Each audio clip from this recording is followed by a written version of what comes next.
Jadi pertanyaan, apakah betul? Apa alasannya? Apakah pernah ada nggak yang mengalami gaji sejak awal?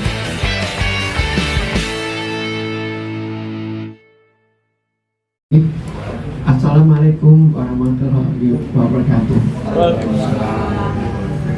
Hari ini kita akan membicarakan sesuatu yang sangat aneh dan konyol dalam hubungannya dengan putusan pengadilan. Putusan pengadilan sampai dengan taraf Mahkamah Agung. Jadi yang terjadi adalah putusan pengembalian gaji sejak bekerja dari awal sampai sekarang itu puluhan tahun namanya. Dan ganti rugi pencemaran nama baik. Sekarang yang jadi pertanyaan, apakah betul? Apa alasannya? Apakah pernah ada nggak yang mengalami gaji sejak awal bekerja harus dikembalikan? Saya pikir mungkin belum ada yang mengalami ya. Dan barangkali saya yang pertama kali mengalami bahwa gaji sejak puluhan tahun saya bekerja, sejak tahun 1971 harus saya kembalikan. Dan bukannya hanya itu, tapi juga pencemaran nama baik Bluebird. Apakah betul Bluebird nama baiknya ada buktinya? Kita lihat bahwa Bluebird tetap berkembang dan tetap nama baiknya jatuh, walaupun belakangan dengan adanya berita yang bisa saya buktikan memang namanya agak jatuh. Tapi bukan itu yang menyebabkan kerugian yang demikian besar. Jadi di sini kerugian yang dianggap harus saya kembalikan tidak tanggung-tanggung. 140 miliar.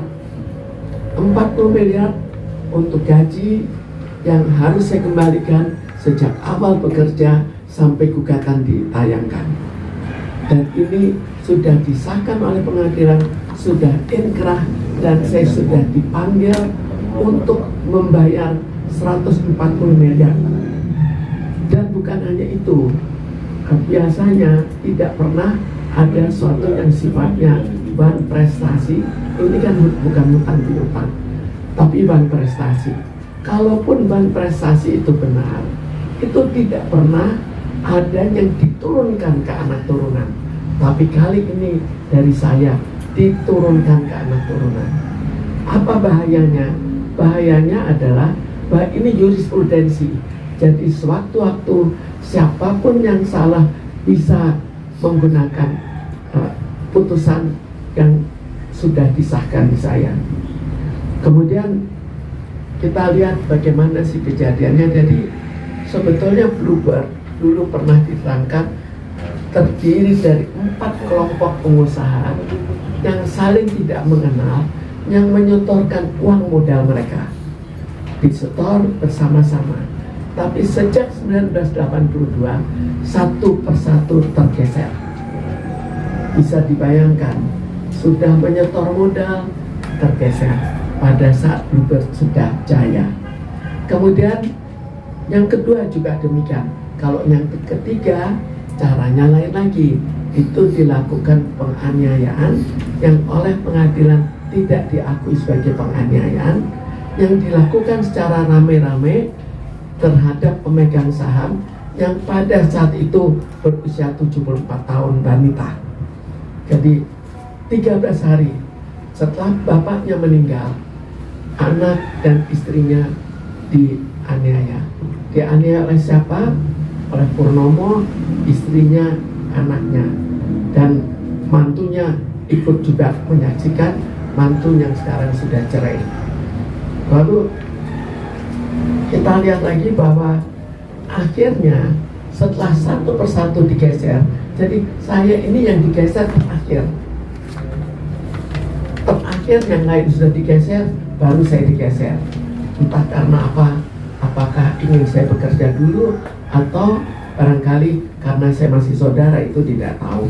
Tapi di sini akhirnya PT Bluebird Taksi dikuasai oleh Purnomo dan putra-putra kakak kandung saya, termasuk Indra Priawan yang beristri Nikita Willy, yang terkenal sebagai wisatawan mancanegara yang super hebat, super mewah.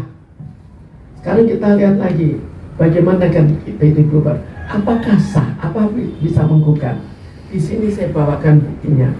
Jadi PT Bluebird tidak terdaftar di Kementerian Hukum dan HAM. Jadi sebelumnya dulu terdaftar tahun 71, tiba-tiba tengah-tengah entah dengan cara apa dihapus. Hapus itu hanya bisa atas permintaan pedagang saham. Tapi kalau saya tidak pernah memberikan persetujuan untuk dihapus. Dan ini tiba-tiba dihapus, bisa kita lihat di sini. Surat dari Kementerian Hukum dan HAM yang menyatakan PT Bluebird Taksi tidak terdaftar di Kementerian Hukum dan HAM. Itu sudah jelas sekali. Tapi kenapa kok bisa berlanjut? Mestinya kalau sudah tidak terdaftar artinya ilegal. Belakangan baru dilegalkan kembali. Kenapa dibuat ilegal? Karena ada kepentingan, yaitu merek dagang mau dicuri dan sudah dicuri. Kemudian nama dipakai, padahal nama tidak boleh dipakai dengan nama yang mirip. Ini kan PT Bluebird Taksi didirikan PT Bluebird dan menggunakan semua fasilitas PT Bluebird. Kenapa bisa dilakukan? Karena perusahaannya dibuat ilegal. Tapi kenapa? Itu langkah pertama. Kenapa kok itu bisa tetap berjalan? Itu sudah suatu yang aneh. Kemudian kita lihat dari segi gaji. Gaji itu pada saat saya pada saat awal berdirinya, saya diminta untuk membantu dengan lengkap, membantu saudara-saudara kandung saya yang pria untuk bekerja, dan mereka tidak ikut bekerja. Itu riwayat awalnya. Dan jadi akhirnya saya tidak diberi gaji dengan alasan nanti anak-anak saya akan diberikan semua gaji, karena saya sekarang tanpa Bluebird kehidupan saya sudah berkecukupan. Memang saya ada beberapa pekerjaan sampingan. Jadi misalnya saya sekali-sekali ke luar negeri sebagai temporary mental health advisor WHO, terus sekali-sekali juga ke luar negeri sebagai vice president International Council on Alcohol and Addiction di Swiss. Jadi suami juga bekerja sebagai dokter. Jadi memang betul dari sudut itu saya wajar harus mengalah.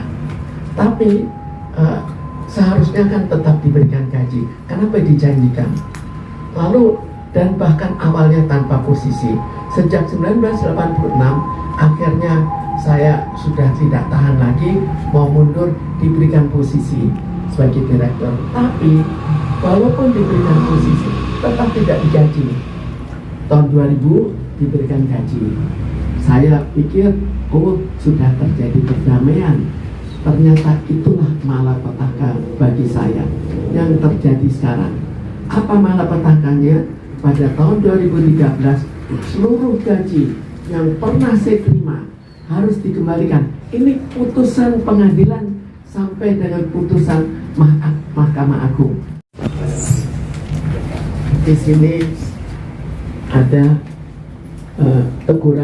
teguran agar dalam tenggang waktu 8 hari terhitung sejak tanggal teguran, putusan pengadilan negeri harus dilunasinya, harus dibayar. Berapa? 140 miliar. Sekarang saya pertanyakan, apa alasannya? Apakah ada suatu bukti? Semua terus dan mereka melakukan kesalahan, saya juga yang kena.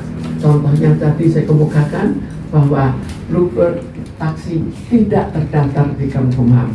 Itu saya lagi yang salah. Sekarang siapa yang sebetulnya salah? Kenapa kok saya membayar? Jadi sebetulnya saya anggap terlalu konyol. Pengadilannya super konyol, bukan konyol lagi. Tapi sekarang kita lanjutkan lagi. Harta saya pada saat itu sudah dialihkan secara diam-diam. Kenapa diam-diam? Karena dibuat di akte notaris tanpa kehadiran saya. Kok bisa saham dilepas tanpa kehadiran saya? inilah terjadi. Tapi apa yang terjadi dalam gugatan? Saya waktu itu minta mundur sebagai pengurus salah satu PT, bukan di Bluebird Taksi. Akhirnya dikatakan mundur sebagai pengurus di CV juga berarti mundur di Bluebird Taksi. Apa hubungannya? Kok bisa dinyatakan mundur? Ini putusan pengadilan negeri. Jadi sebetulnya semuanya dibuat terlalu aneh. Sekarang karena keanehan yang berlebih dan karena sudah mencapai sampai anak turunan saya nantinya akan, ya mungkin akan hidup sangat melarat dan akan sampai meninggal karena harus membayar ini. Ya, ini konsekuensinya. Karena itu saya tetap berjuang membebaskan putra-putri saya dari penjajahan Bluebird dan juga dari penjajahan pengadilan. Kenapa pengadilan kok mau membuat putusan berdasarkan keinginan Bluebird? Ada apa? Lalu yang paling menyakitkan adalah ahli waris ini. Ahli waris dengan kerugian akibat ban prestasi, akhirnya saya harus membayar yang hasil karangan Bluebird dan pengadilan. Ada apa? Sekarang terserah pengadilan mau menyerang saya siap, karena saya tidak bisa lagi untuk terlalu mengalah karena ini keterlaluan. Jadi saya bayangkan daripada seluruh anak turunan saya harus meninggal dengan kesengsaraan, saya siap. Mereka mau penjarakan mau apa, saya siap. Tidak ada jalan lain bagi saya. Sekarang kita bayangkan upaya penculikan dulu, penangkapan saya oleh Purnomo sudah betul-betul merupakan penekanan batin bagi saya. Tapi itu khusus ke saya. Tapi sekarang ke anak-anak saya, keturunan saya, bagaimana mungkin saya diam? Sekarang kita lihat korban yang berjatuhan. Jadi di sini para pendiri sudah satu persatu tergeser. Pendiri pertama tergeser pada tahun 1983, kemudian pendiri kedua pada tahun 1991, kemudian berikutnya dianiaya sampai sekarang tidak berani muncul, tapi pernah mencoba muncul dengan bantuan pengacara yang menggugat sebesar 11 triliun atas saham dan penganiayaan yang terjadi, tapi tetap tidak menang. Sekarang yang bahayanya lagi bahwa sekarang zamannya PHK. Jadi apa yang terjadi putusan ini dapat dipakai oleh pengusaha-pengusaha yang mau mem-PHK karyawan-karyawannya. Sekarang ini sudah sesuatu yang akhirnya membuat penderitaan bukan hanya bagi saya, tapi penderitaan bagi banyak masyarakat dan hubungannya dengan PHK dan hubungannya lagi dengan penggusuran. Kita tahu penggusuran sekarang sudah populer lah, sebentar digusur ya, karena hukumnya sudah tidak terkendali, keadilan sudah tidak ada.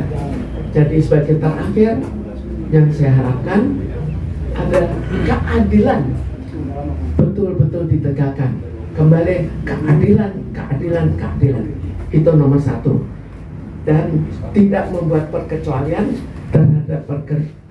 terhadap perkara saya yang sifatnya ban prestasi, yang itu pun terlalu aneh tanpa bukti yang harus ditanggung dan dibebankan pada turunan saya.